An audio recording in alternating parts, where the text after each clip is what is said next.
But I'm so glad to be back with the Unity 4J Vigil with Ron Placone, an amazing comedian who we have spoken with before on our first Reconnect Julian Vigil. So welcome, Ron. Thank you for taking the time on your weekend to join us. Thanks, Elizabeth. Thanks for having me. Good to see you again. So what do you think of some of the developments we've seen in the last few weeks as far as Julian Assange is concerned, especially, like Vice President Pence's trip to Ecuador and some associated stories going on with that? I'm actually not fluent in all the details with Mike Pence's trip, but, as far as cutting off his internet, and that still has not been restored. He's in need of some health care, and nothing's happened there. It's been pretty discouraging and pretty it blows my mind the way we treat whistleblowers in the United States and as consequence around the world. So yeah, I just, it's one of those things where here's a guy that has never been caught posting fabricated information. Meanwhile, the corporate media here in the United States, they lie on a daily basis. They get things wrong daily. They constantly, they have this Russiagate hysteria that's going on 2 years and counting. They keep moving the goalposts. I don't have any faith in it ever ending at this point. I think it's going to keep going until Trump is out of office, because it's just, and I oppose Trump. I strongly oppose Trump, but I know hyper-partisan nonsense catnip for the opposition when I see it, and that's what this is. So, that is celebrated and awarded. Meanwhile, someone like a Julian Assange, who just gives these documents that are true and accurate for the people and says, you decide, that's kind of journalism in its purest form. He is still, living in this tiny living space and being denied care that he needs, being cut off from the internet. And it's very, very, very sad. Completely agree. And I think that it's horrendous that after praising WikiLeaks so much during the campaign trail, that Trump has now allowed the powers that be to influence his administration enough to totally not only not help Julian Assange, but have his top people basically threaten to arrest and kill him, and compare WikiLeaks with terrorist organizations. It's horrific. So I think it's very disheartening as well. But I hope that I hope that the fact that with these vigils that because we're not giving up on reporting on this, and I know that on the ground in London, there are amazing human rights activists and protesters that are always on the ground. I hope that somehow that will put some sort of pressure on Ecuador, but also show the American authorities that are really driving this that treating Assange in this way will backfire, because it's making him look more legitimate by the minute to have him silenced in this way. Mm-hmm. Has this ever happened to you, Elizabeth? Have you ever been talking to somebody who maybe just kind of consumes too much American press, and when they talk about WikiLeaks and they're like, well, WikiLeaks, I don't know, I'm not sure about that. I think Julian Assange, he might be a Russian agent and this and that. And then you ask them like what they can point to, and they got a whole lot of nothing. You say, well, what specific? Well, it was weird, the timing of those emails. And it's like, well, what was weird about it? He had them. He put them out there. What was weird about it? We were talking about it. It was pertinent to what was going on in the political arena. What should he have done? Should he have waited until after the election was over? Would that have been the honest thing to do? And they're like, well, no, he shouldn't have done that. Okay, well, then what did he do wrong? Well, the timing was peculiar. What's peculiar about it? And then they just say, but Trump, and start drooling at the mouth. Has that ever happened to you? It's a fun conversation. Yeah, it'll test too many your patience. times. Definitely. Absolutely. No, it's awkward, because it's kind of staggering the way that those propaganda narratives really do work with people. If you repeat a lie enough times, people will believe it. And we've had a couple, maybe not even quite lies, but just like unfounded claims that have been repeated for nearly 2 years now. And I mean, some of the stuff about WikiLeaks, those are straight up lies. But there's a mix between straight up lies and just unfounded truth, and then claims that keep shifting in what they're actually claiming. So really, it's just a big heap of verbal diarrhea with a little bit of claims mixed in there that are really just pulling on people's heartstrings. So yeah, well, did WikiLeaks ever publish anything false? No, I don't think so. Okay, so what's your problem? Let's back up here. What's your claim about Julian Assange again? Oh, you don't really have one. You're just repeating a talking point from MSNBC, who, by the way, during the Bush years and later used to celebrate the guy. They used to celebrate WikiLeaks and Julian Assange, because he exposes corruption where he sees it. Sometimes that has an R next to its name. Sometimes it has a D next to its name. Usually it has both, because that's where corruption occurs. It occurs across the aisle. And, you can't just pick and choose when you acknowledge the guy as doing a positive thing, just because he does or doesn't help your tribe.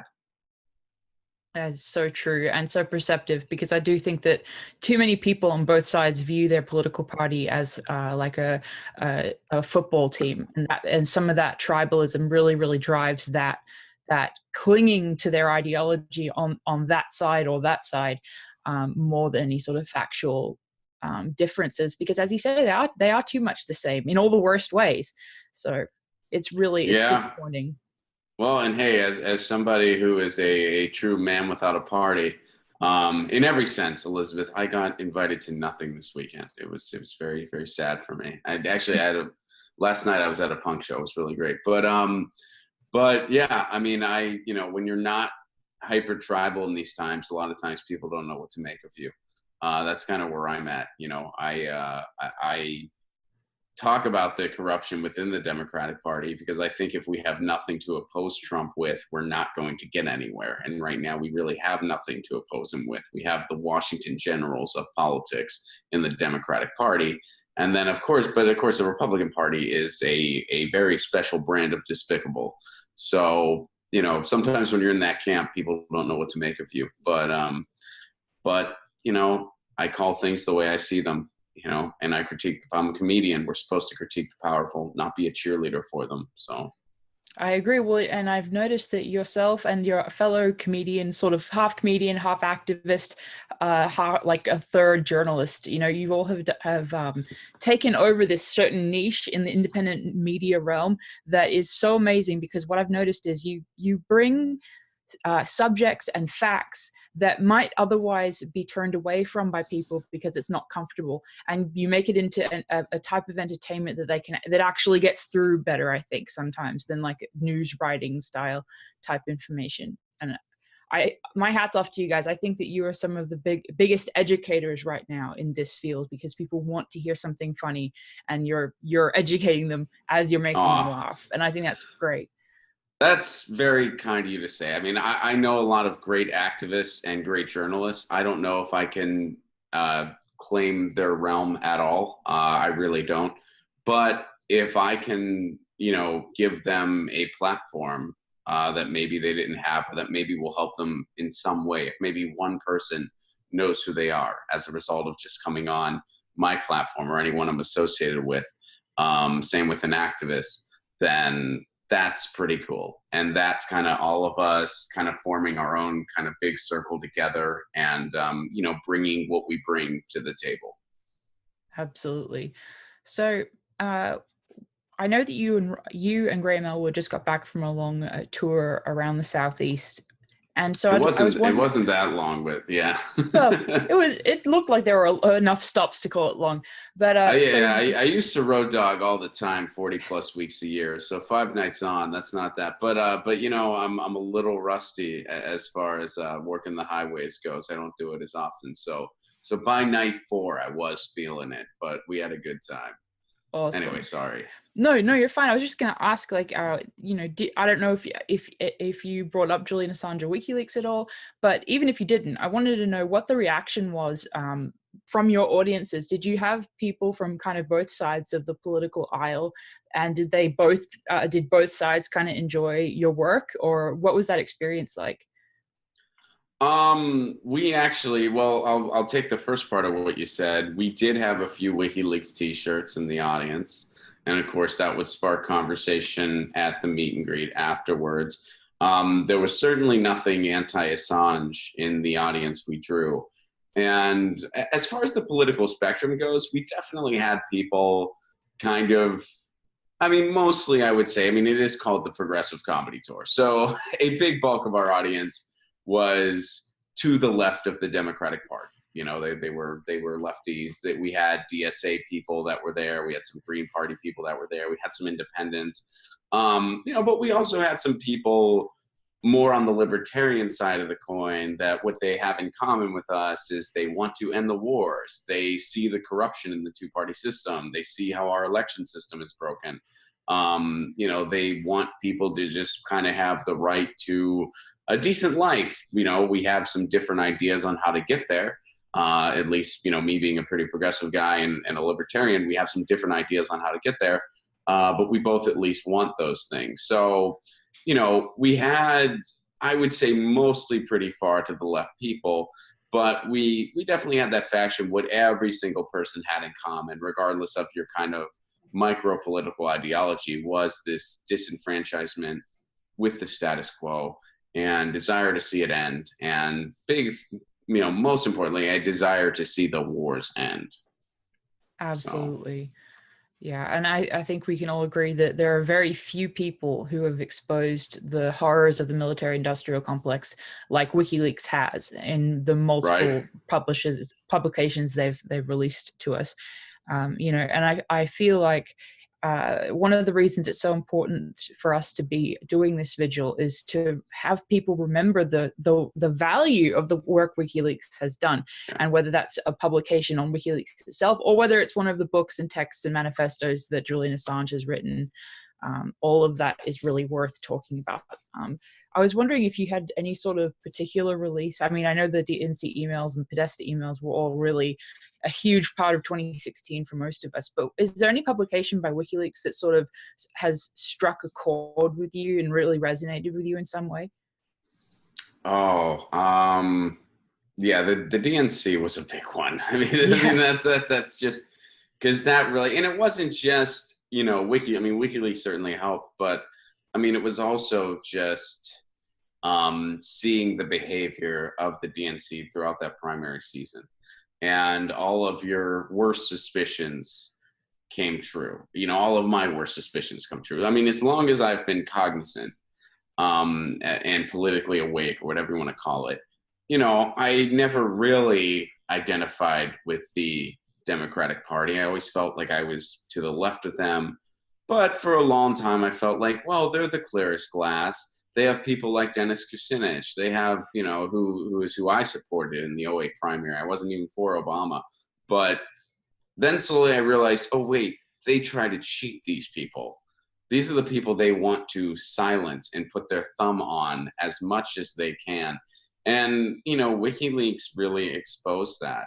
And then, you know, another big thing, a lot of the stuff that came out about the military-industrial complex, a lot of the stuff that they published in relation to Edward Snowden, in relation to Chelsea Manning, you know, that really confirmed who's really running the show in the United States, what their agenda really is, and how truly morally repulsive and Orwellian it is.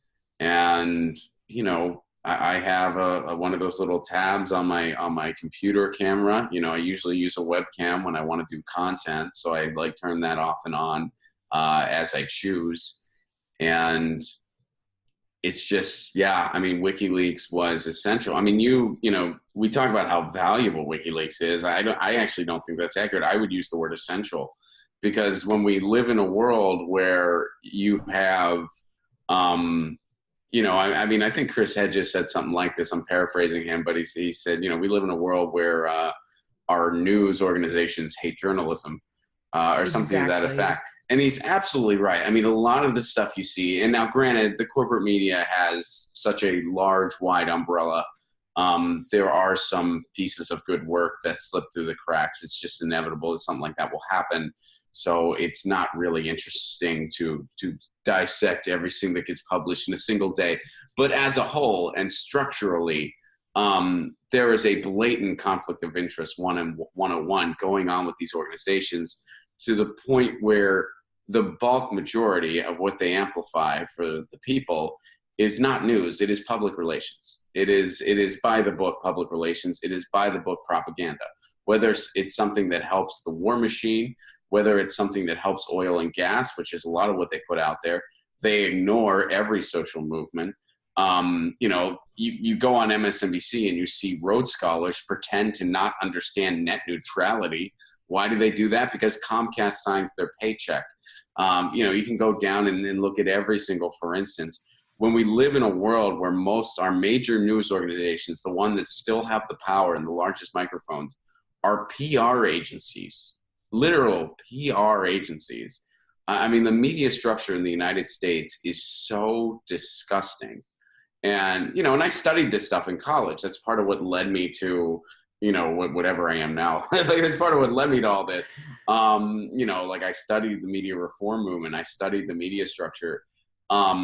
We have gotten more disgusting than I ever could have anticipated. And I dedicated my entire academic life to studying this stuff.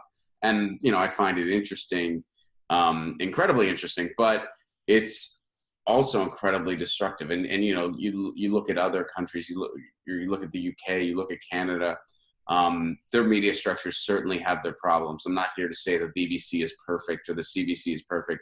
They're not. They're far from it. But comparatively speaking, what we've done in the United States, I think is just repulsive beyond comprehension.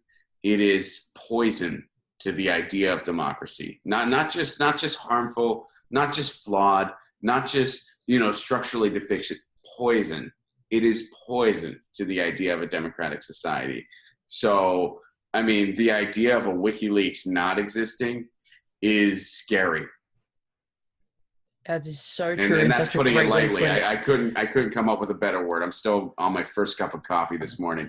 In California, where I'm at, it's early by my standards. So I understand.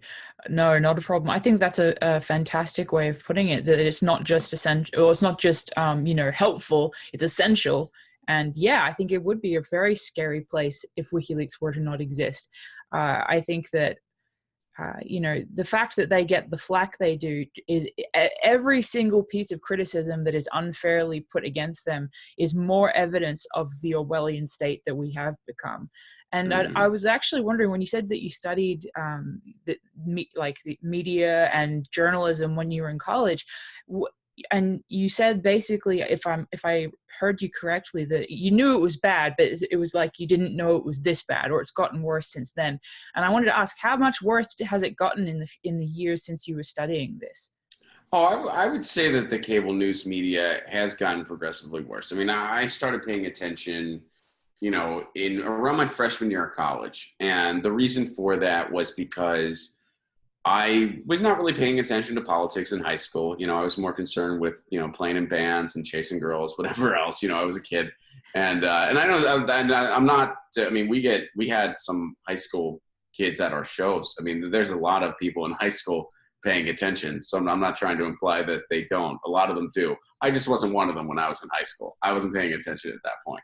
But I started paying attention around 2004 when I was in college. And I wondered, why the hell are we in Iraq? Why are we in Iraq? It makes zero sense to me. My friends are going off and fighting this war. My cousin's in that war. He still suffers from intense PTSD to this day. It ruined his life. He did 4 tours in Afghanistan. I don't know exactly what he did over there. He can't talk about it. But,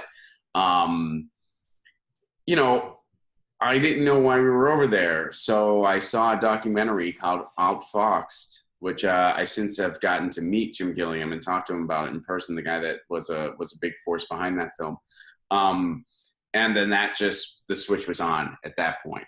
And what I would say has gotten worse, I never thought I'd see the day where Coke money the Koch brothers, not cocaine. I can't speak to that one way or another. But Koch money has infiltrated NPR, where MSNBC, you know, I mean, it always had a pro-war tinge because they were funded by General Electric, but where MSNBC is just hyper-partisan, high-sugar fluff for, you know, Republicans, but that's really all they offer. They don't offer any policy talk. They're just neoliberalism as usual.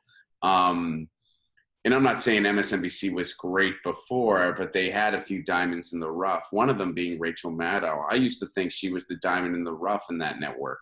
You know, I tell people I used to call her the diamond in the rough. Now, whenever I see her, I think, oh, that was rough. You know, I mean, she's changed so much, and in a very not good way as far as journalism is concerned. Now, that's rewarded in the United States. She's also the #1 news network right now because she provides anti-Trump catnip, and Trump is the president. When Obama was the president, Sean Hannity provided anti-Obama catnip, and he was #1. So we kind of just have this little dance, and the media likes playing this game, even though what those people offer is nothing close to journalism. You know, Sean Hannity would make outlandish claims every day, and Obama was worthy of some criticism. Those criticisms that he gave were absolutely ridiculous. Exactly. Same with Rachel Maddow via Trump. I mean, Trump is worthy of a ton of criticism. I mean, it is absolutely disgusting that Donald Trump is president of anything. He shouldn't be president of a company, let alone the United States. But something got us to this point. And as repulsive as Trump is, those are Republican policies. This is what the Republicans are all about. Trump just doesn't have the subtlety that past ones have had. So what got us to this point? That's what fascinates me. What got us to this point? And you will not see any news network talk about what got us to this point. So I would say that the corporate media, I mean, it went from pretty awful to progressively even worse. I mean, I don't think I ever would have thought it would have gotten this bad back in, say, 2004. But, you know, I mean, I guess it just kind of goes with that loss of innocence. But I would say that, you know, I mean, I listened to a debate on NPR about net neutrality. The debate was between a cable lobbyist, and on the other side you had, wait for it, cable lobbyist.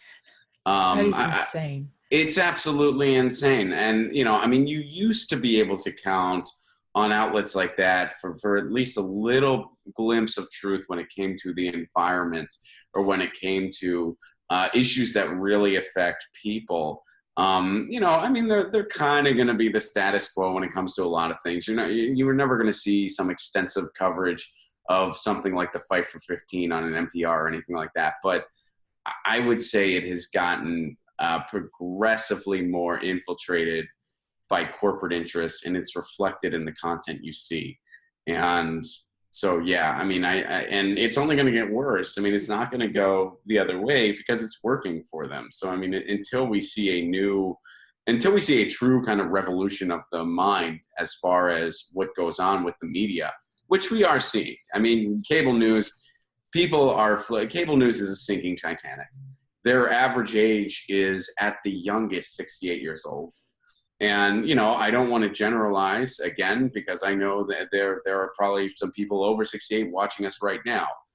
So I'm not trying to overgeneralize, but, you know, if you got to generalize a little bit just for conversation's sake, typically older people still watch cable television news because they don't realize there are choices and they just think this is news. Again, generally, I know there's going to be people in the comments that are going to give their age and say, and I'm like, look, I understand, like that doesn't apply to everybody. I'm just saying generally, if we have to do some analysis on why cable news viewers are typically older, that's pretty much your explanation right there. So it's interesting too, because it's the same thing with polls. Like, you know, landline call-in polls, because Right. so much of the time it's an older generation that has landlines, and as opposed to the younger people that obviously have cell phones.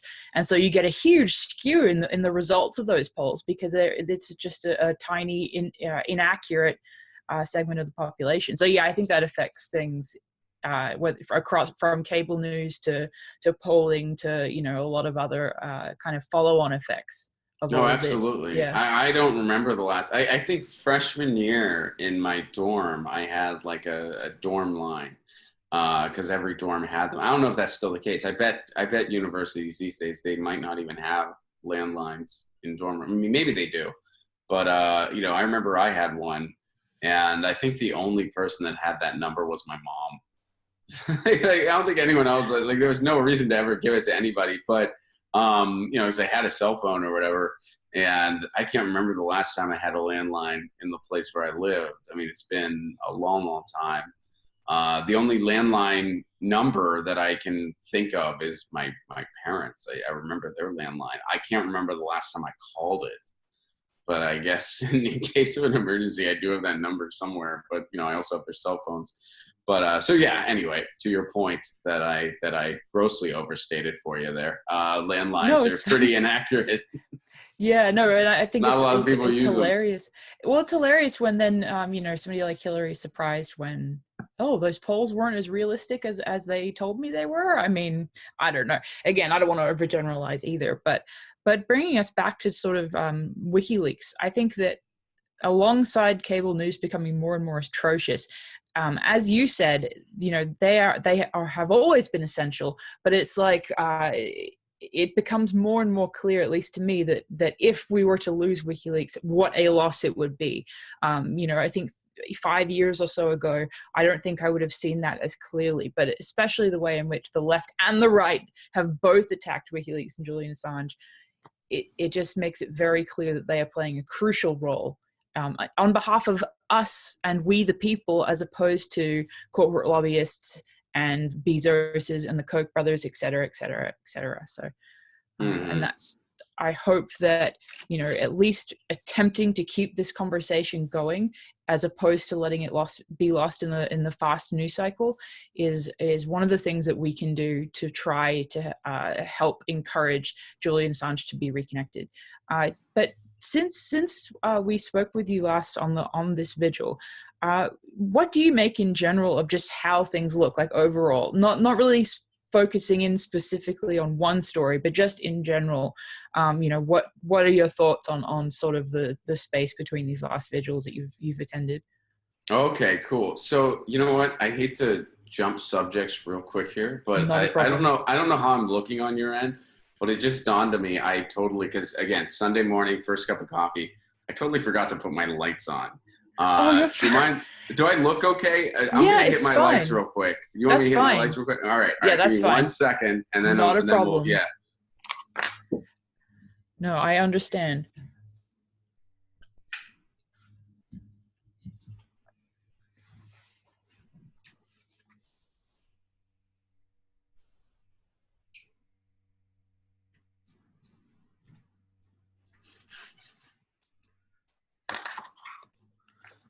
Okay. How's that? Good Perfect. morning. How are we? Yeah. Good. Yeah. Better. Sorry to everybody. I feel like that was extremely unprofessional, but yeah, sorry about that. I just realized, I was like, oh, my lights are not on. I hope I wasn't looking too dark or like you could see my face. No, if you hadn't noticed that, I wouldn't have noticed. It's completely fine. All right, good. So what Well, do you? Oh, go ahead. so how do I feel in between vigils? Well, I mean, I would say I feel like the lack of any type of support, and not, I mean, obviously on the grassroots level, a lot of people have done what they could, but you know, as far as those with the power to actually really do something to better his life, again, nothing's been done, and that's what bothers me. I mean, I think that, you know, especially Trump. It seems like Trump, and I understand now, what's really disgusting is that they've put him in a situation where, you know, politically he'd be shooting himself in the foot if he did anything for Assange. And, as much as I dislike Trump, that's something that you can't blame him for. You can blame the propagandists in the media. You can blame the Democratic establishment, who needs to scapegoat other people because they can't look in the mirror and realize we lost to a game show host because we ran nothing against him. When True words were never spoken. Well, when you only give people something to vote against and nothing to vote for, the only time that works, at least in contemporary politics in America, the way we're seeing, the only time that works is when your opponent is literally a pedophile.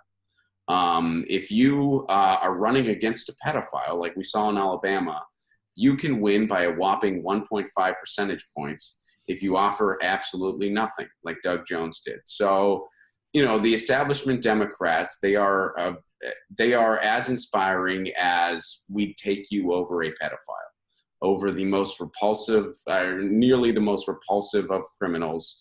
I think it's right up there with murdering, but, so if you are among the most repulsive of criminals, we'll vote for you if we have no other option.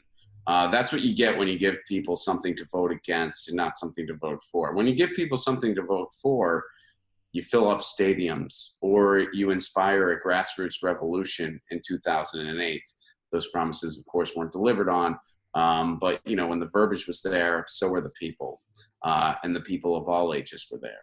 So, instead of kind of looking from within and realizing we are a donor-friendly corporate party, and more people are waking up to the fact that we don't have two parties in the United States. We have one. It's the money party. It's more easy to blame an entity, to blame Russia, to blame WikiLeaks. So now Trump, and whether or not he gives a hoot about Julian Assange, I don't know. I'm not inside his mind. I have no idea. I would guess he probably doesn't, but that's just me kind of basing it off of, what I perceive from the guy and his words and actions. But even if he did, he's in a situation where it would be a very bad move for him politically to do anything to help him. And that really sucks, because this is a guy that, if Obama said the sky was blue, Trump would say, no, it's green. So, this is a case where it's like, okay, well, let's use that to our advantage. Obama, one of the more despicable things of the Obama administration, I thought, was his treatment towards whistleblowers. It was absolutely repulsive. And this is a guy that spoke highly of a free press in words. Meanwhile, he was disastrous towards whistleblowers. And by the way, he didn't really come out for net neutrality until the 11th hour, when the public twisted his arm into doing so. He was going to let Tom Wheeler just, do away with it kind of like they wanted, because Tom Wheeler was a cable lobbyist. At the 11th hour, he did the right thing because the public screamed loudly enough. And now we're having that fight again. But anyway, so yeah, I think it really sucks that the powerful, because this would be a situation where it's like, hey, Trump, you really hate everything Obama was about. Well, Obama was really lame towards whistleblowers. So how about you take the opposite approach? And you say, hey, we don't agree on everything, but I support the First Amendment. And I'm going to be more cordial towards whistleblowers, and I'm going to pardon, Julian Assange, Edward Snowden, et cetera, et cetera. Obama did pardon Chelsea Manning again at the 11th hour, and that was a good thing. But Chelsea Manning also went through torture for years, and so right, absolutely. Yeah, and I think that one of the huge reasons that she was pardoned or had her sentence commuted from Obama was because Julian Assange brilliantly offered to come out of the embassy if they did. And so I think that was played at least some role in it. I don't think that it would have been 100% responsible for that, but I think that and the fact that Assange did that is yet another example of his basically actively advocating on behalf of whistleblowers. And even, and I'm not even just talking about the ones that allegedly submitted information to WikiLeaks, but, he came out very strongly in support of Reality Winner, who gave her information allegedly to The Intercept. So this isn't something where, he's really an advocate for people that give him information. I mean, in a similar way, he was hugely supportive of Ed Snowden, who again did not publish with WikiLeaks. So I think that the fact that like it's not just what WikiLeaks publishes that is so critically important to protect. It's also the way that they treat whistleblowers, because as John Kiriakou has said, they are one of the only safe places that you can go to with information. So the loss would be extreme if they were no longer able to function. But that's exactly why they're attacked so heavily by the powers that be. So what do you think the general feeling, like when you were out touring, did you feel that there was any sense of awareness of what is happening to Julian Assange? Or did people not really kind of pay attention because it had kind of disappeared in the news cycle? Oh, no, I think absolutely. Now, I can't speak for every single person in every single seat, but, you know, again, like we always do a meet and greet after. And usually those meet and greets go for a long time because people want to talk about stuff, which is great. We're thrilled for it. You know, in Atlanta, our meet and greet went so long. There was a late show because it was at a comedy club. They had to start the show before our meet and greet was over because they were just like, "Look, we're sorry, we're already like really late. We have to start the show." And we just moved our meet and greet outside and ended it there. But so that was wonderful. But yeah, I mean, again, there were those WikiLeaks t-shirts in the crowd, and we would talk about what was going on. And you know, I mean, especially those that were wearing the t-shirts, they were, you know, very much paying attention to what Julian Assange was going through, and you know, like updates when they could see them, and how he's been, you know, not able to have the internet and stuff like that. So yeah, I would say there's definitely a lot of people paying attention.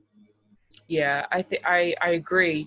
I think that it has been sort of sad, at least in my local area, that so many of my, quote, you know, social circle that voted in the 2016 primary for Bernie, immediately after the primary was over, stuck up for Hillary Clinton and couldn't believe that, you know, and kind of started hating Assange. So I'm glad to hear that at least some of the people coming to your show are still supporting Assange and still, you know, positive towards WikiLeaks. And I apologize, there's a very loud noise outside my door if that's I was wondering coming across the audio.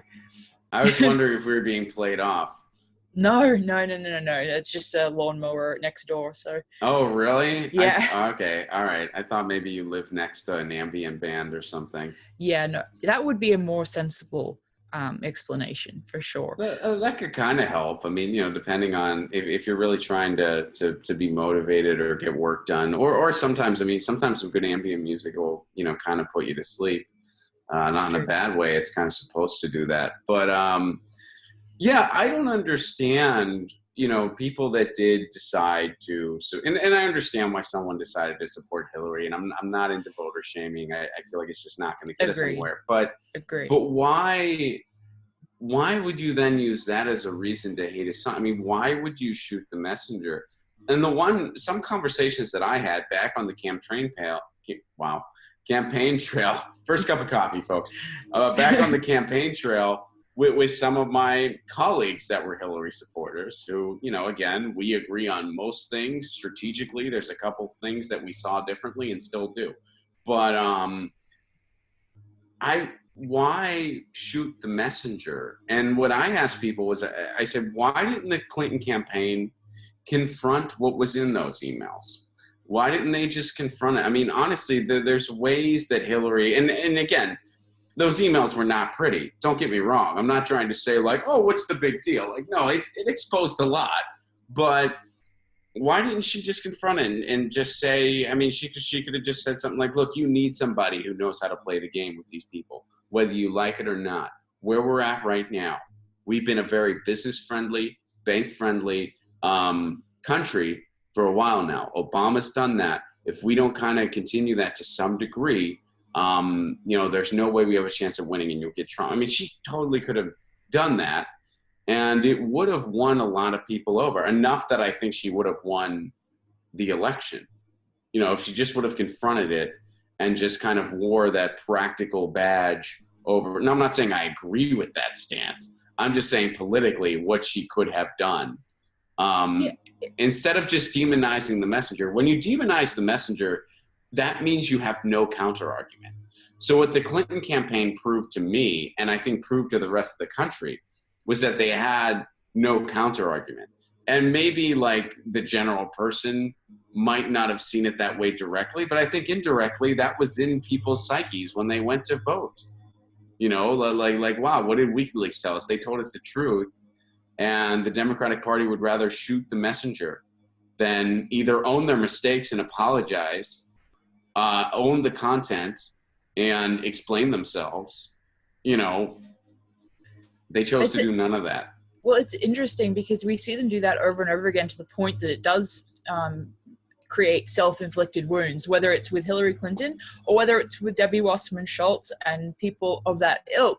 You never, ever, ever see them say, oh yes, that was a bad decision, which, as you say, would actually help them if they wanted to help their own cause. But it's like they have a severe allergy to self-awareness and responsibility or anything like that. It's as if they'll go into anaphylactic shock just considering it. So well, I think it's because the corruption is so thick. I mean, in the case of Debbie Wasserman Schultz, you know, I don't think she could just say, oh, I made a mistake. It's like, no, you clearly cheated. You cheated Tim Canova. Like, you are a cheater, and you're involved in payday lending, so it's no surprise that you are a cheater. Your entire economy and world is based on cheating. You have no business in a party that claims to be a party for the people. And this just speaks to how thick the corruption really is. And I think the Clintons are no different. Cheating, corruption, that is their game. That is what they do. That is what they know. Bill Clinton, you know, very much Reaganized the Democratic Party. I mean, we had been starting going that way since about 1970. Bill Clinton really amplified it for a short-term win. And then you found out, well, that was just who he was in general. So this is the game that these political actors play. And if you have a problem with that, you're the issue, because they have no counter argument against that. They're like, this is what we are. You're the issue if you feel any differently. And it's reflected in their policies. And that's why, you know, another conversation I had, you know, I'd say, well, why doesn't Hillary just own the content in the emails? I would get no answer. When I would ask the question, what's one policy of hers you prefer over Bernie Sanders' platform? Still, 2 years and counting, I have yet to get one answer from anybody. The answer is but Trump, which that's not a policy. That's just not a policy. I have yet to get one answer from anybody. I mean, usually the argument you get in return, because they can't answer the question, is they talk about the Supreme Court, which while I understand that position, why didn't Obama fight for a pick that was rightfully his? Why did Obama just give that away? Why? Well, for several reasons. A, because he was too busy cheerleading on the TPP, and that was more important to the donors than his Supreme Court pick. B, we already have a hyper right-wing Supreme Court, so he just didn't care that much. And C, that was a nice way to twist people's arms into voting for Hillary Clinton, because they knew how unpopular she was. And they knew that if anybody could lose to Donald Trump, it was her. She's probably the only politician that could have lost to Donald Trump. And if it would have been anyone else, by the way, if John Kasich would have won that primary, it would have been a bloodbath. It would have been, I mean, she would have been, as far as results go, she would have been McGovern. It would have been a bloodbath if John Kasich would. She would not have won one Midwest. She barely won any anyway. But it would have been a bloodbath if John Kasich would have been the nominee. But anyway, like they just, there's nothing that they can point to as far as a policy goes. There's nothing they can go to. And so Obama wanted to twist people's arms into voting for Hillary Clinton. So he gave away a pick that was rightfully his. And, you know, some people, he was just being polite. In some ways, I'm envious of your naivety.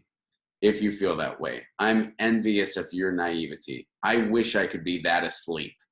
Because I'd probably sleep easier. I agree. I went off on a tangent there. No, it's totally fine. It's mind-boggling. And I think that the fact that people are put into that position of saying, oh, but the Supreme Court, it's just such a sad statement about American politics. Because I never thought American politics were great, but now they're just sad almost. But well, and those people aren't without a point. Like, I mean, certainly, like the Supreme Court has taken an even uglier direction than it has. But you know, the Democratic establishment put us in that situation. Obama didn't fight for a pick that was rightfully his. Didn't really have a good nominee that inspired anybody. And again, most importantly, didn't fight for the pick that was rightfully his. And as far as what they've done so far, the Democrats have enabled Trump. There are a lot more things they could be doing to fight this. They're doing none of them, literally none of them. And people say, oh, well, they're just trying to, you know, they're just trying to compromise. No, they're just going along with it because we've had a right-wing Supreme Court for a long time now, a long, long time. It's not like this is anything totally new. Is it about to take a turn to get even worse? Yeah, probably, and that's terrible. But you know, this is something that the establishment's gone along with for a long time. So this is sort of, in many ways, a natural progression.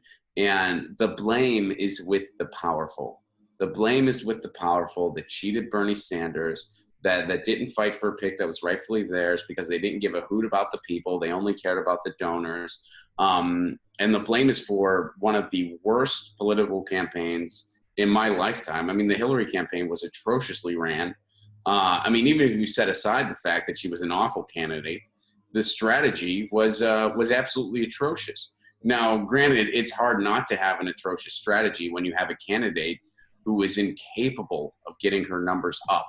Whenever people hear her talk more, they liked her less. So in a way, it's like, well, let's not even have her go to Michigan, because if she goes there, less people will come out for her. So, you know, that's where the blame is for where we're at now. And the fact that people will instead blame WikiLeaks, a messenger that told people information they had the right to know, where you're not going to get it anywhere else. You're not even going to get it sugar-coated anywhere else. It's not like, well, the media is going to tell you the truth, but they're going to give you a little bit of a saccharin pill just to, you know, just to kind of keep you a little. Even that would be not necessarily great, but understandable. We don't even get that. We don't even get that. We get the silent treatment. They try to pretend that this kind of stuff doesn't exist. They don't want to talk about it. Instead, they want to talk about some pissing match between Jeff Bezos and Donald Trump to make you think like there's choices, to make you think like either one of those people are in your corner. Guess what? Neither of them are. They're in a, you know, to quote George Carlin, they're in a big club and you ain't in it. You and I, Elizabeth, are not in that club.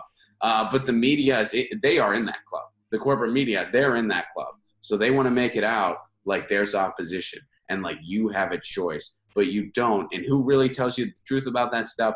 WikiLeaks, because they give you the documents in their purest form. So to blame WikiLeaks for what's going on and for the situation we're in, that is shooting the messenger to the nth degree. And it is so intellectually lazy beyond comprehension. And I don't blame the people that are falling for it, because they're just believing a lie that they heard over and over and over and over and over and over and over again. But, you know, it's up to people like you and people like me and people like Susie and people like John Carricow and people like Tim Black and people like Caitlin Johnstone and people like, you know, the list goes on and on. It's up to us to keep reminding people this is a lie, hoping that maybe a few more people see it and our camp gets a little bigger, because we're still small in numbers. I completely agree. And I think that is a really important point when it comes to the fact that just everything about the way that that particular party seems to have run so exclusively for the benefit of that big club, the small club that we're not in. But I want to, as a final kind of section to this segment before we close it out, what do you think, well, basically, do you have any thoughts on WikiLeaks, on what Julian Assange is going through right now that you want to share with the audience that we haven't covered? Because I know that, you know, his health is suffering, he is, you know, isolated. So I don't know if you have any thoughts on that you'd like to just sort of share. I just can only imagine what he's going through. I mean, you know, he's very isolated. He's in need of care that he can't get. And it's been a long time now. And, you know, these people that are trying to sugarcoat it. And yeah, I mean, he's not being tortured on a daily basis. That's good. But this is still not okay. And in many ways, they're just trying to strangle him into giving himself in. In so many ways, that's what's going on. And, you know, to sit on the sidelines while something like this is happening to a journalist, to a whistleblower, to someone who is trying to get the truth out there, regardless of the consequences they face, those are the types of dissidents that should be celebrated, not persecuted. And you know what? If you're going to be silent now, well, guess what else is happening? Right now, Silicon Valley gets to tell you what is and isn't free speech. Right now, you know what? I'll tell this quick aside to kind of go on that point. Yesterday, I went to a show, and the band I saw is a band called the U.S. Bombs. And they're a punk rock band from the 90s. And, you know, their name is kind of like a statement against war, right? And my friend that I went with wanted to check me in at the show. Facebook would not let her post the name of the band, U.S. Bombs. Now they're relatively, I mean, they have a Facebook page that has thousands of likes. So it's not like you couldn't see through analytics that this is a band. They're a punk band. They would not let her post the name of the band in her post. They censored out the name U.S. Bombs, a punk band, an anti-war punk band. They censored out that name in her post. So that's going on. The FISA bill gave Trump even more extensive spying powers, even more than Obama had, and Obama laid that groundwork for him. You have people getting shadow banned from Twitter all the time because these social media platforms need to become public utilities at this point, but they're not. So you have to follow these private community guidelines, and Silicon Valley billionaires get to determine what is and isn't free speech.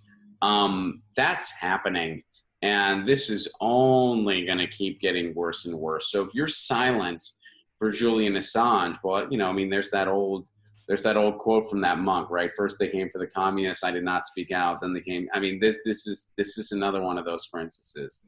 You know, first they're coming for Julian Assange. You know, first they came for, you know, Julian Assange. They came for Snowden. They came for Chelsea Manning. You know, it's only a matter of time before they come for anybody that has an opinion that's against the mainstream. We already saw it happen. We saw Tim Black get banned. We saw, I mean, this is a real thing. So you can't be quiet about this one. You know, a man is suffering for no reason whatsoever. He should be celebrated, not persecuted. And I really, really hope that stuff like this helps him get some kind of a pardon or some type of better asylum. I would love to see a pardon, and I would love to see Trump do it. I know that's probably not going to happen, but I would love to see either Trump or a leader in the future, you know, give him a full pardon and come out publicly and say, this is something where we should be ashamed of our actions, or we were wrong, and as a nation, we are going to strive to do better. I really want to see that day. I'm not giving up hope that we haven't evolved enough as a species to get to that point. And I hope that stuff like this will play its role. And I feel like it already has, but will play its role in helping us get to that point. I completely agree. And that's a really brilliant way of putting it. I think that, you know, I think Donald Trump, if he would pardon Assange, would basically guarantee himself a win for the next 4 years. Whether that's a good thing or not is up in the air. But I think that that's one of the reasons that it's so important that Trump supporters be strong supporters of WikiLeaks and Julian Assange, because I think that Trump does listen to his base at least a little bit, and so those who are in his base are incredibly important in pushing for, you know, a pardon or some type of positive response from his administration. Well, yeah. I think it depends. I think for elements of his base, it would be a win. I mean, I think that there are parts of his base that are very disenfranchised with the status quo. And that's something that I have in common with that base. Now, their conclusion to go along with Trump, I don't agree with. Trump is just another insider. I mean, this whole idea that he's an outsider, I think he's already proven head and shoulders that that's not true. You look at all of his appointments, you look at the way he's continued the war machine per usual, you look at the way he's, like all these insiders that are in his cabinet, he didn't drain the swamp at all. But that disenfranchisement, I share that sentiment. And I think with that portion of the base, they would love something like Julian Assange pardon. And that's something I would love as well. Now, the portion of his base that are just more traditional GOP folk, that are just, that are racist, that portion of his base, it would hurt him with those folks. And I feel like when you add up all the portions of his base that wouldn't like it, I feel like that number is greater than the ones that would. I could be wrong. I'm not claiming to be, an expert on Trump supporters, but there's certainly some Trump supporters that like the show I'm on, the Jimmy Dore show, and it's because they're part of that first camp I mentioned, the disenfranchised camp. They're disenfranchised with the status quo. They see the corruption in our system. And they think Trump's some kind of outsider. Now, I agree with those first two things. I disagree with that last one. I don't think he's an outsider. There's some people that still do.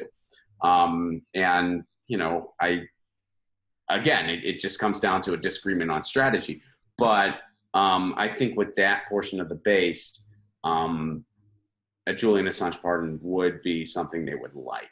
However, I think that portion of the base might not be as big as your more just kind of GOP stronghold, as your more just kind of, we'll see. But I don't see him doing it. Well, on that kind of somber-ish note, that'll be about the end of this segment. Ron, thank you so much for joining us and spending some time on your weekend with us for this cause. I know I really appreciate it, and it's humbling to be amongst such great guests. So thank you. Thanks for having me.